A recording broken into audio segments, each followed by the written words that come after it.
Olá pessoal, tudo bem? Sou o professor Eduardo Galante, faço parte aqui da equipe de professores do Gran Cursos Online e estou aqui para dar início, juntamente com você, a uma missão muito importante.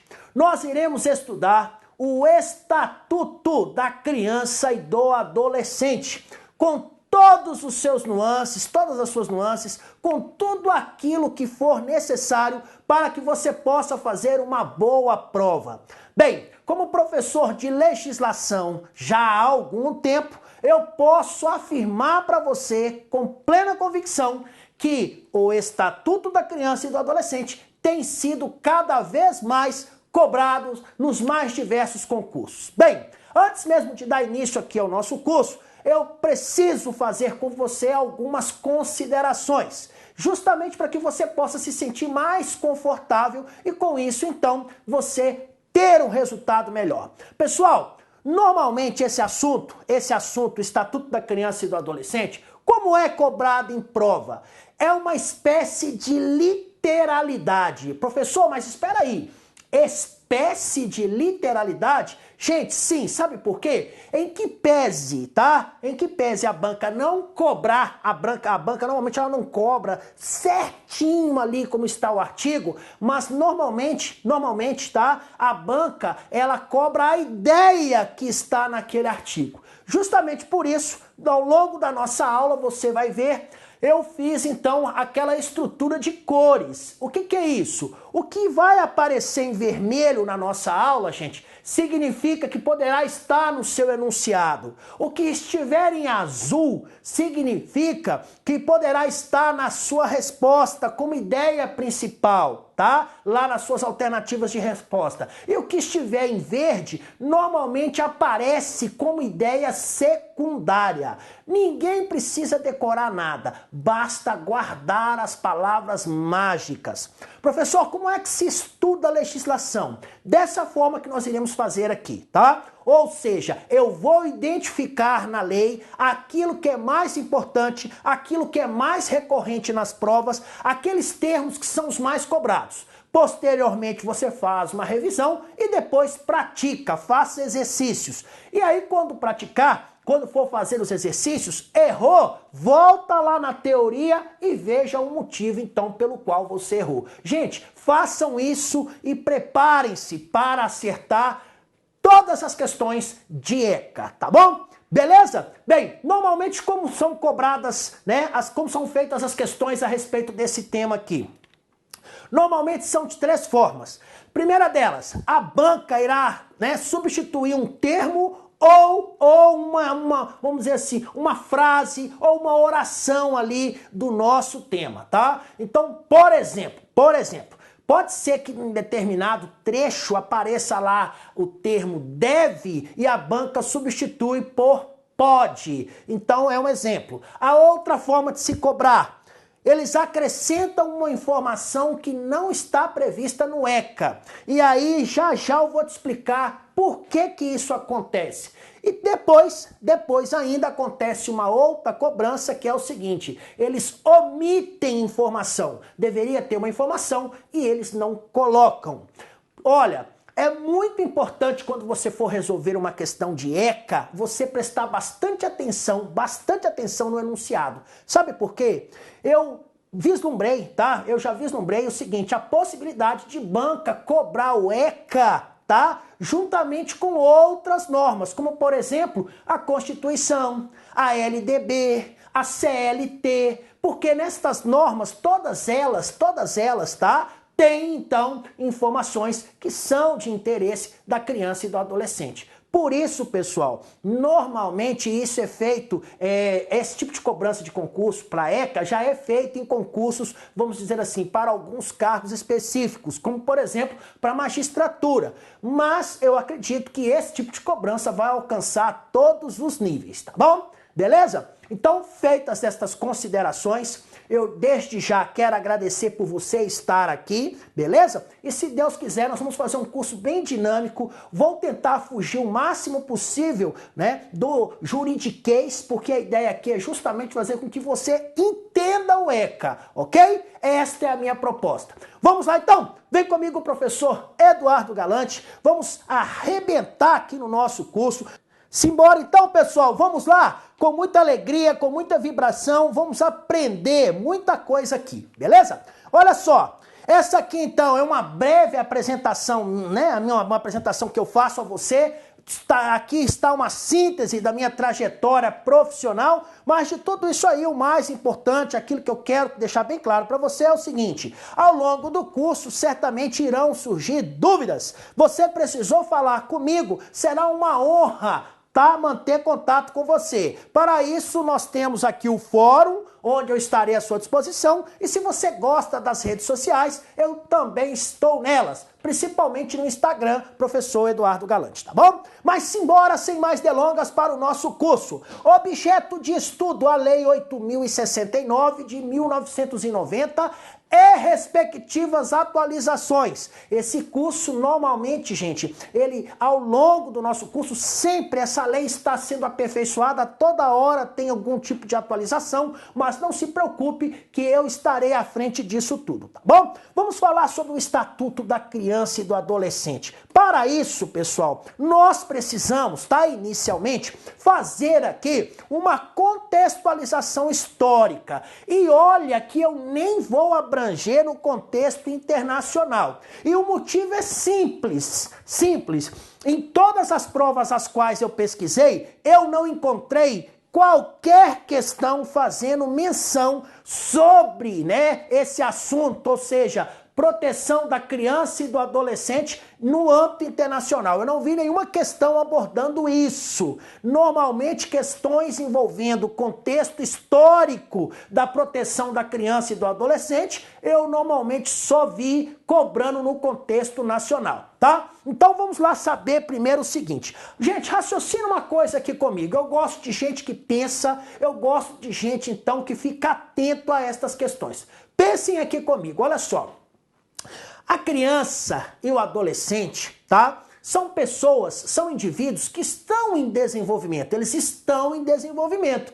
Todo mundo sabe disso, ok? Então, nós sabemos que do ponto de vista biológico, ou até, né, biopsico, né, psicobiológico, aí a gente sabe que a pessoa está em desenvolvimento e por isso mesmo, gente, seria, vamos dizer assim, do ponto de vista até mesmo da ciência, algo, né, incompatível, ou seja, como eu vou tratar um adulto e uma criança da mesma forma, sendo que a criança ainda está em desenvolvimento? Seria algo incompatível sobre todos os sentidos, não é isso? Justamente por isso, então, no decorrer da história da humanidade, chegou um determinado momento, então, que os nossos, né, dirigentes ali, as pessoas, a nossa sociedade, chegou e pensou, falou, olha, gente, eu não posso tratar uma pessoa que está em desenvolvimento da mesma forma, tá? Como eu trato uma outra que já se desenvolveu. Mas isso, pessoal, demorou, muitos anos, tá bom? Então, foi a partir desta percepção que começou, então, a mudar a história, né, desta proteção, desta tutela à criança e ao adolescente. E como isso ocorreu? Começaram a aparecer normas, algumas normas no contexto mundial, então, justamente demonstrando preocupação, tá, com essa parcela da sociedade. Vamos ver dentro do nosso contexto, ou seja, dentro do arcabouço jurídico brasileiro, como foi que isso aconteceu? Como foi então que nós chegamos ao ECA? Gente, o ECA é de 90. O ECA é de 90. Para você ver então o seguinte, isso no contexto jurídico de 90 para cá, gente, é recém-nascido. Ou seja, isso é algo muito recente. Mas olha só a origem disso tudo. Vamos lá? Vem aqui comigo. Pessoal, no nosso contexto, então, olha só. A primeira previsão normativa que se ouviu falar e que o Brasil, então, à época, deu uma olhada com um carinho mais especial, foi justamente a Convenção de Genebra de 1924. Nesta convenção, foram tratados alguns temas que justamente estavam voltados para a proteção especial às crianças e adolescentes. Alguns autores entendem, tá, que foi outro documento, mas aquele que as bancas entendem como sendo o documento base e por isso mesmo consideram como o documento correto lá nas suas indagações, é justamente a Convenção de Genebra de 1924. Então, foi a primeira norma a tratar especificamente sobre a proteção especial às crianças e aos adolescentes. Foi o primeiro passo. No contexto seguinte, houve uma evolução muito grande, e essa evolução ocorreu com a Declaração Universal dos Direitos Humanos das Nações Unidas de 1948, tá? Nesta norma, tá? Nesta importante norma, houve ali, então, novamente uma preocupação com as crianças e os adolescentes. Então, dentro desta declaração, tá? Há uma evocação do direito a cuidados e assistências especiais da população infanto-juvenil. Ou seja, gente, uma carta das Nações Unidas, não é isso? Uma declaração ali das Nações Unidas é algo muito abrangente, muito importante, dado o papel, então, desse importante organismo internacional no contexto. Então, olha, 2448. E o Brasil, ok, tudo bem, o Brasil vendo tudo isso aí. Aí nós conseguimos evoluir mais um pouquinho, tá? E aí, então, eu trouxe estas mudanças do contexto aí internacional para saber o seguinte, qual foi o reflexo disso tudo aqui dentro do Brasil? Olha só, para que você possa entender, então, a evolução, eu fiz a divisão desta evolução em fases, tá? Então, nós praticamente tivemos 4 fases no que diz respeito à evolução dos direitos da criança e do adolescente no Brasil. Primeiro, nós tivemos uma fase chamada fase de absoluta indiferença. Essa fase, gente, ela durou até o final ali do século XIV ali, tá? Então, até o final do século XIV, havia uma total, uma absoluta indiferença. Sabe o que significa isso? Não havia qualquer proteção à criança e ao adolescente. Ou seja, não havia normatizada qualquer direito de criança e do adolescente. Não havia qualquer preocupação nesse sentido. Vamos dizer assim, é um período da nossa história, né, da história da humanidade, terrível. Não sei se vocês já tiveram a oportunidade. Eu já assisti um filme chamado O Carvão, em que mostra, né, naquela época lá, vamos dizer assim, um pouquinho depois ali do início ali, do período pré-industrial ali, crianças de 8 a 10 anos tinham rotinas de trabalho de 10, 12 horas por dia, 7 dias por semana. Então foi uma época muito cruel e você imagina antes disso. Mas aí, evidentemente, graças a Deus as coisas foram mudando e aí nós tivemos uma outra fase. Foi a fase da mera imputação criminal ou do direito penal indiferenciado. Aí, pessoal, o que acontece? Essa fase de mera imputação criminal e do direito penal indiferenciado, ela durou do século XV até o século XIX. Olha só que interessante. Então, do século XV até o século XIX, a única preocupação do legislador em relação à criança e ao adolescente era na área penal. Ele não queria saber de direitos civis, de outros direitos trabalhistas, nada. Ele não queria saber nada. A única preocupação nesta fase era penal, ou seja, como eu poderia punir uma criança ou um adolescente. Olha que coisa, né? Ou seja, praticamente, gente, 4 séculos com essa única preocupação. Nesse período aí, pessoal, um adolescente, uma criança, se necessário for, né, se necessário fosse, cumpriria uma pena, por exemplo, juntamente com adultos, no mesmo local, da mesma maneira, com as mesmas obrigações, deveres e tudo mais. Já pensou? Imagina isso no contexto atual. Seria terrível, né? Pois é, isso aconteceu. Tá bom? Então, vem cá, esta fase aqui, não esqueça, é a fase da mera imputação criminal ou do direito penal indiferenciado. Ou seja, não existia qualquer tratamento diferenciado ou protetivo destinado à criança e ao adolescente. Bem, isso durou até quando? Até o século XIX. Aí nós, então, passamos, evoluímos mais um pouquinho e entramos na fase tutelar. Essa fase tutelar, ela durou até o século XX. E aí, nesse período aqui, então, foram criados códigos específicos, tá? Destinados às crianças e aos adolescentes.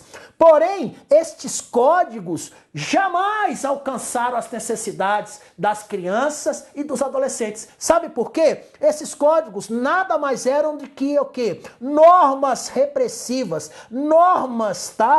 Que estavam preocupados, né, com a questão higienista, ou seja, tratava muito mais de punição e também de cuidados com a higiene. Só isso, tá? E não garantia qualquer direito. Nesta fase tutelar, nós tivemos 2 documentos que são os mais importantes e o que despenca em prova, ok?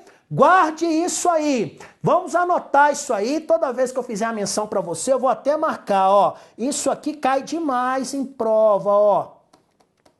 Pronto. Durante a fase tutelar, aqui no nosso contexto, quais foram os 2 documentos mais importantes? Nós tivemos o Código de Melo Matos, de 1927. Esse código, gente, ele foi inspirado com base na atuação de um juiz que era conhecido, chamado de Melo Matos, tá? Esse juiz, então, o que aconteceu? Ele trabalhou no primeiro juizado de menores do Brasil e da América Latina. Você está vendo essa informação aqui? Essa informação aqui eu tirei de uma resposta, de uma questão de prova. E esta aí foi a resposta tida como certa. Então, o juiz Melo Matos foi o primeiro, né, juiz a trabalhar no primeiro juizado de menores do Brasil e da América Latina. Posteriormente, em 1979, nós tivemos, então, Código de Menores. Olha só, gente, 79, vamos dizer assim, foi ontem, né?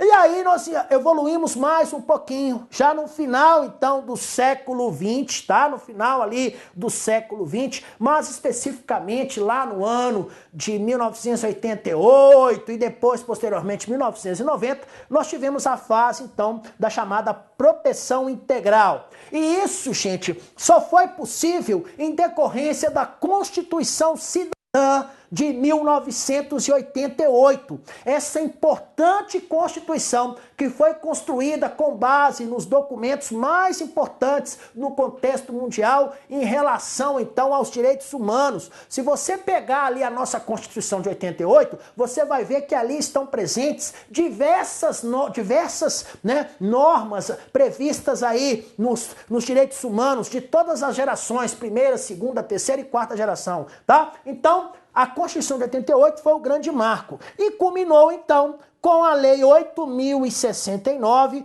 que foi, então, publicada no dia 16 de julho de 1990 e começou a ter vigência a partir do dia 14 de outubro de 1990. Então, pessoal, para nós, né, para que pudéssemos chegar ao ECA, olha o caminho que foi percorrido. Praticamente, vamos dizer assim, aqui no Brasil, né, desde a sua chegada aqui no Brasil, desde o seu descobrimento até hoje, praticamente se levou quase 500 anos para se chegar a um Estatuto da Criança e do Adolescente. Então, esta é a mais importante das questões que até agora nós tratamos, tá bom? Então, pronto, você já conseguiu compreender qual foi essa trajetória. Com base nisso, nós agora já temos condições de evoluir mais um pouco no nosso estudo e, com isso, buscar novas informações. Bem, gente, não esqueçam de um detalhe, tá? Nós tivemos uma convenção da ONU, agora eu estou falando no contexto mundial, tá? Sobre os direitos da criança, e o Brasil se tornou signatário desta convenção. Esta convenção, ela ocorreu, sabem quando? Em 1989, e ela foi então aprovada pelo Brasil em 1990. Com isso, tá? Como o Brasil se tornou signatário desta convenção, o que aconteceu? Nesta convenção ficou determinado, então, que os países que se tornassem signatários desta convenção, eles, então, dariam às crianças, tá, um tratamento diferenciado com base na proteção integral. Significa dizer que a criança ou adolescente seriam então sujeitos de direito e teriam uma proteção especial. Isso ocorreu em 1990. Com isso aqui foi uma resposta de prova, tá? A partir desta convenção, então, a criança deixou de ser vista como uma mera extensão da família e passou a ser tratada e a ter direito como pessoas, como, por exemplo, os direitos que eram estendidos aos adultos passaram também a ser estendidos às crianças, tá bom? Ou seja, passaram a ser detentores de direitos próprios, inclusive, tá? Passaram a ter o respeito e a proteção obrigatória dos pais. Os pais, então, passaram a ter um papel preponderante nessa proteção. Gente, olha que interessante. Então, a nossa evolução, ou seja, a forma como o Estatuto da Criança e do Adolescente chegou ao estágio atual, imagine o tempo que se levou e as modificações que tiveram que ocorrerem, tá bom? Bem, a partir desse contexto, nós chegamos a essa questão aqui, ó, doutrina da proteção integral. Porque hoje, suponha-se, deixa eu te explicar uma coisa aqui para você entender o que eu quero chegar. Pessoal, não tem uma casa, se a casa for construída sem alicerce, né, sem alicerces, o que vai acontecer com as paredes dessa casa? Vai se cair, não é isso? Pois é. Então, quais são os alicerces do Estatuto da Criança e do Adolescente? Primeiro deles é a Constituição e depois os princípios. Ok, você fez um bom alicerce. Ok. Na hora de construir a parede, se você construir a parede de papel, o que vai acontecer com essa parede? Da mesma maneira, não vai adiantar nada. Você fez o alicerce de cimento e as paredes de papel, não adiantou nada. Justamente é isso.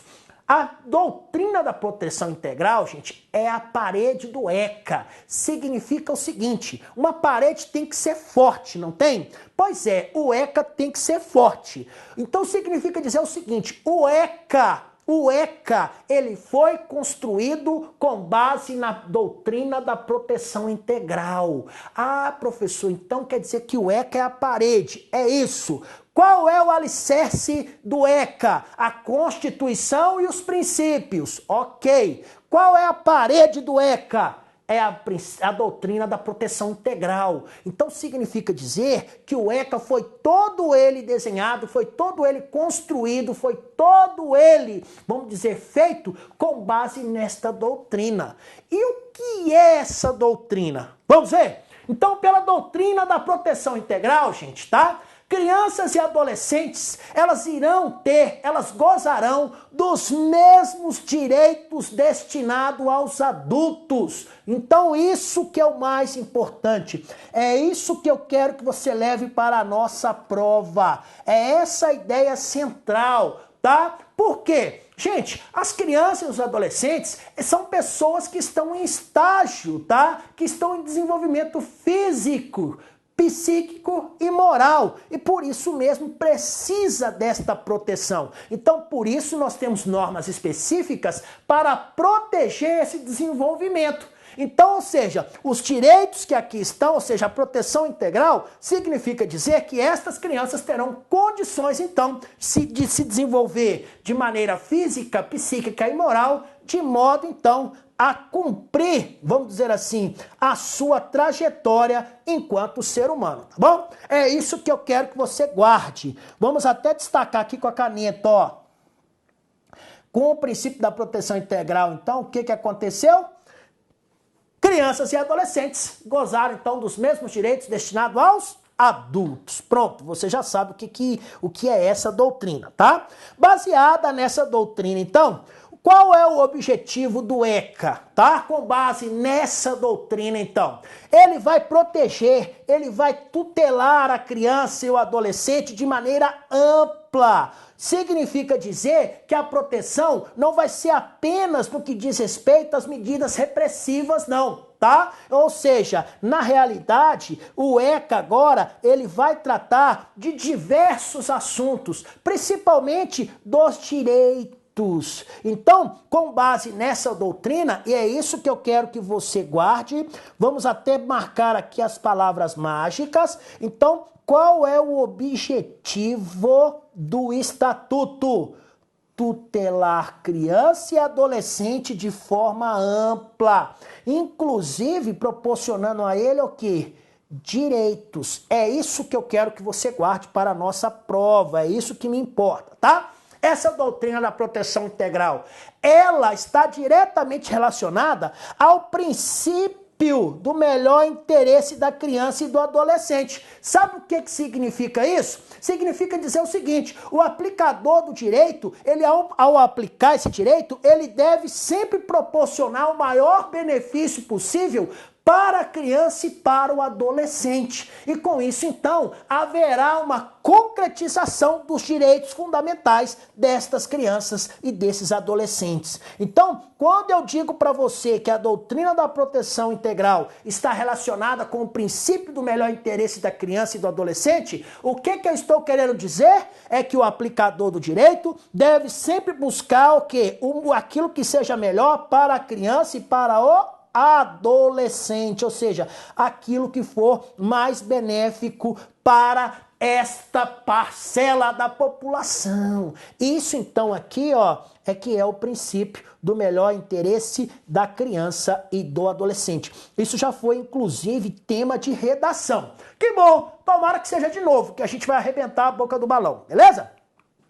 O Estatuto da Criança e do Adolescente. Vamos falar agora diretamente desse documento aqui. Ele é formado, então, por um conjunto. Lembra daqueles alicerces aos quais eu falei para você? Pois é, ele é formado então por um conjunto de princípios e regras, tá? Que estão diretamente relacionados aos diversos aspectos da vida. Significa dizer então que o estatuto possui regras para proteger, para tutelar as crianças e os adolescentes desde o nascimento, gente, e até a maioridade. E você vai ver que agora isso já foi até estendido um pouco mais. Nós vamos aprender aqui, né? Vocês irão aprender comigo aqui, já nós vamos estudar os direitos fundamentais. Você vai perceber que hoje essa criança, inclusive, já encontra proteção até mesmo durante a gestação. Você vai aprender isso aqui comigo e vai vibrar, tá bom?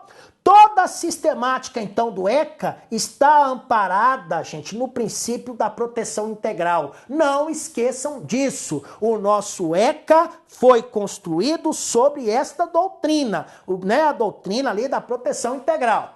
Olha, a ideia, então, do ECA é o quê? Simplesmente tutelar, tá, o adolescente de forma ampla. Então, não vai ser apenas em relação a medidas repressivas. Ou seja, ele também tratará de diversos direitos, tá?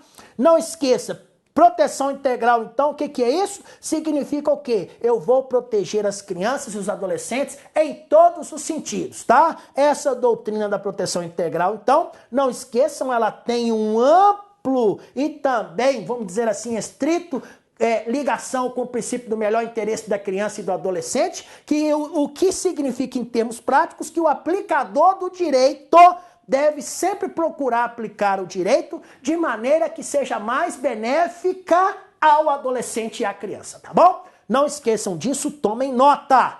Simbora! Mas só que tem um detalhe, antes mesmo de eu chegar a tratar especificamente desse assunto, faz-se necessário que a gente, então, diga para você, nos termos do nosso estatuto, quem é criança, quem é adolescente.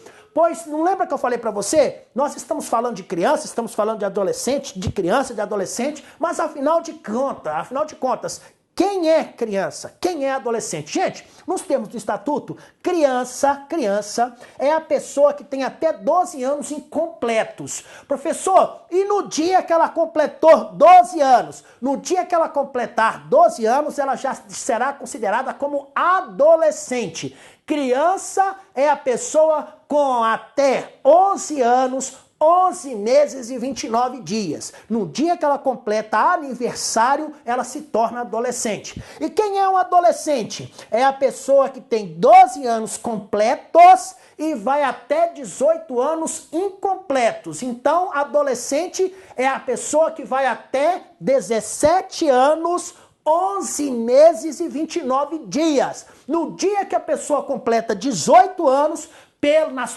nos termos do nosso Código Civil, ela se torna, então, ali, vamos dizer ali, um adulto, tá bom? Vamos dizer assim. Por que vamos dizer assim? Porque já existem novos documentos que trouxeram novas classificações, né? Então, lá no Código Civil, com 18 anos, ele passa a ser, então, ali, ele passa a ter a capacidade, de fato, de exercer os seus direitos. É isso que quer dizer. Mas, olha só, nós temos agora o Estatuto da Juventude e trouxe a seguinte definição. Jovem é a pessoa que tem entre 15 e 29 anos de idade incompletos. Olha que legal, gente. Então, quando alguém agora perguntar para você se você é jovem, se você quiser um respaldo jurídico, está aqui. Então, se você, por exemplo, tem 28 anos e alguém te perguntar, você é jovem? Você fala, claro que eu sou. E você fala, jura? Fala, sim, claro que eu sou. Isso está lá no Estatuto da Juventude, tá? E aí, como se não bastassem, nós temos ainda, do ponto de vista jurídico, o que se denominou jovem adolescente, que é aquela pessoa que tem entre 15 anos completos e 18 anos incompletos, tá bom? Então, nós temos agora o chamado jovem adolescente. Entre 18 e 29 anos, nós temos o jovem adulto. Olha que legal! Então, se você tem aí 28, 29 anos e alguém te perguntar alguma coisa, você fala, eu sou um jovem adulto.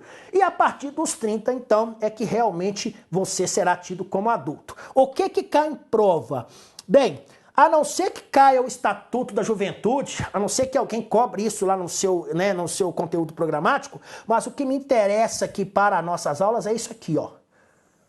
Pronto. É isso aqui que me interessa, tá? É isso aqui que cai na nossa prova, então é isso aqui que eu quero que você fixe aí, é isso aí que eu quero que você anote para não esquecer. Pronto. Você já sabe o que é criança, você já sabe o que é adolescente, nós já podemos avançar mais um pouquinho. Gente, o Estatuto da Criança e do Adolescente, não esqueça, ele foi construído, então, em cima da proteção integral à criança e ao adolescente. Agora, olha só que detalhe. Deixa eu te dar um exemplo aqui, presta atenção. Isso até ocorreu um caso recentemente aqui no Distrito Federal que foi interessante. Um determinado rapaz aqui no Distrito Federal, ele brigou com a namorada no dia que ele tinha 17 anos, 11 meses e 29 dias. Significa dizer o seguinte, eu lembro até o dia, ele iria fazer 18 anos no dia 14 de janeiro, nesse exemplo aí que eu lembro direitinho. No dia 13, pessoal, ele foi lá e matou a namorada dele com diversos tiros. Bem, isso deu uma revolta muito grande. Nesse caso específico, aplica-se o que a esse adolescente?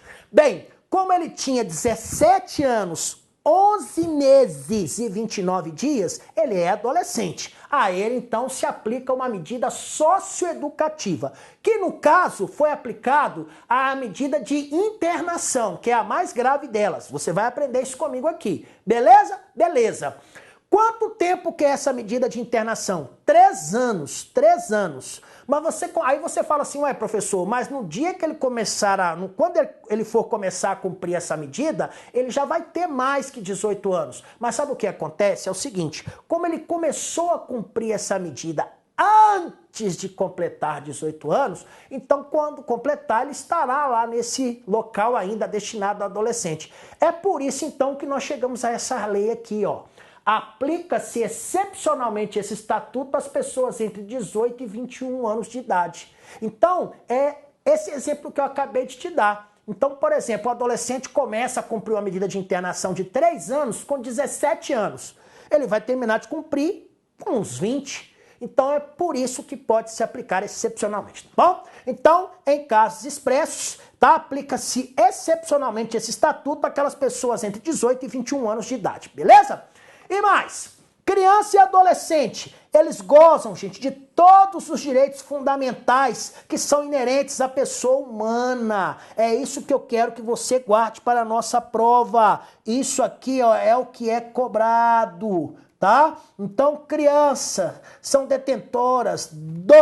e adolescentes são detentoras dos direitos fundamentais, tá? Isso significa dizer o seguinte, olha, em que pese o ECA está todo ele baseado lá na proteção integral, ainda assim, com base na nossa Constituição, eles são detentores de direitos fundamentais. Então, justamente por isso, gente, é que estas crianças, tá? Elas devem receber condições, elas devem receber proteção para que tenham um desenvolvimento físico, mental, moral, espiritual e social em plenas condições, ou seja, devem desenvolver de maneira que possam amanhã serem adultos plenos. Para isso, então, é que receberão essa proteção, por isso mesmo é que serão detentores de direitos fundamentais e por isso mesmo, então, é que gozarão de condições de liberdade e de dignidade. Cuidado que isso aqui cai bastante em prova, ó, físico, mental, moral e social, tá bom? Não esqueçam disso não.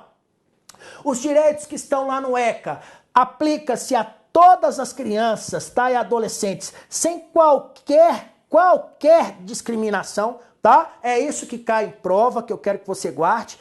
Então, os direitos do ECA aplica-se a todas as crianças e adolescentes sem qualquer discriminação, beleza? Olha, quem é que deve cuidar das crianças? Quem é que deve cuidar dos adolescentes? Isso é dever. Cuidado, onde está dever, a banca vai querer colocar facultado. É dever da família, da comunidade, da sociedade em geral, do poder público. Todos eles, então, são responsáveis por assegurar absoluta prioridade, tá, na efetivação dos direitos, então, referentes aí às mais diversas vertentes dos nossos direitos fundamentais. O mais importante que eu quero que você guarde é dever de quem? É isso aqui que cai em prova. Vamos marcar. É dever, gente, ó, dever da família, da comunidade, da sociedade em geral e do poder público, então, assegurar absoluta prioridade na efetivação dos direitos. É isso que cai em prova, tá bom? Não esqueça. Professor, o que é absoluta prioridade? O que é garantia de prioridade? Nos termos do nosso estatuto, significa o seguinte, olha, criança e adolescente devem ter o quê? Primazia na hora de receber proteção e socorro. Devem ser os primeiros a serem protegidos e socorridos. Devem ter precedência de atendimento nos serviços públicos e de relevância pública. Num hospital, então, numa situação de emergência, no pronto-socorro, deve primeiro, então, atender ali as crianças, ok? Preferência de formulação e execução das políticas públicas. Então, os programas de políticas públicas devem dar primazia às crianças e aos adolescentes. E destinação privilegiada de recursos públicos em todas aquelas áreas que estejam relacionadas com a proteção da infância e juventude, tá bom? Não esqueçam disso. Nenhuma criança ou adolescente pode ser objeto, gente, de negligência, discriminação, exploração, violência, crueldade, opressão. Pois se isso ocorrer, aqueles que assim agirem, seja por ação ou omissão, serão então punidos na forma da lei, tá? Quando você for interpretar o ECA, deverá ser levado em consideração principalmente o quê? Os fins sociais, tá? Desta interpretação. Isso aqui é novidade. Isso aqui é modificação de 2017 na nossa lei. Significa dizer que certamente isso aí estará em prova muito em breve. Então, quando eu for interpretar o ECA, eu tenho que levar em consideração os fins sociais a que ele se dirige, as exigências do bem comum, os direitos e deveres individuais e coletivo e a condição peculiar da criança, tá, e adolescente como pessoa em desenvolvimento. Marque isso aí.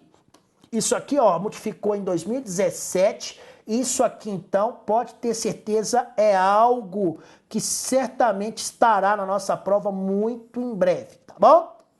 Prontinho, você está craque. Vamos fazer uma questãozinha rapidinha, olha aí, só para a gente terminar nossa aula. Esse concurso aqui, então, 2014, justamente perguntou, olha, tal discussão, né, foi enfrentada lá no direito do trabalho porque o Estatuto da Criança e do Adolescente trouxe consigo qual é a doutrina, pessoal? Qual é a doutrina, então, que é a base da construção do nosso Estatuto da Criança e do Adolescente? É a doutrina o quê? Da proteção integral, tá bom? Viu aí? E mais, prova aqui também de 2017, as regras do Estatuto da Criança e do Adolescente podem ser aplicadas o quê? Excepcionalmente aos adultos com idade entre 18 e 21 anos. Nós acabamos de falar isso, ok? Bem, pessoal, graças a Deus chegamos ao fim dessa nossa longa primeira aula. Gente, a primeira aula ela é um pouco mais extensa mesmo, porque é o momento em que nós iremos tratar de um assunto muito novo. E justamente por isso a explicação ela é um pouco mais extensa, para que você possa então se contextualizar, ok? Eu espero que você goste, eu espero que você se divirta, eu espero que você consiga os resultados esperados, pois eu tenho esse compromisso e o que estiver ao meu alcance eu farei para transformar todo aquele seu sonho em realidade, tá bom? Bem, vou ficando por aqui, um beijo enorme no coração de todos vocês, fiquem com Deus, até a nossa próxima aula, tchau, tchau.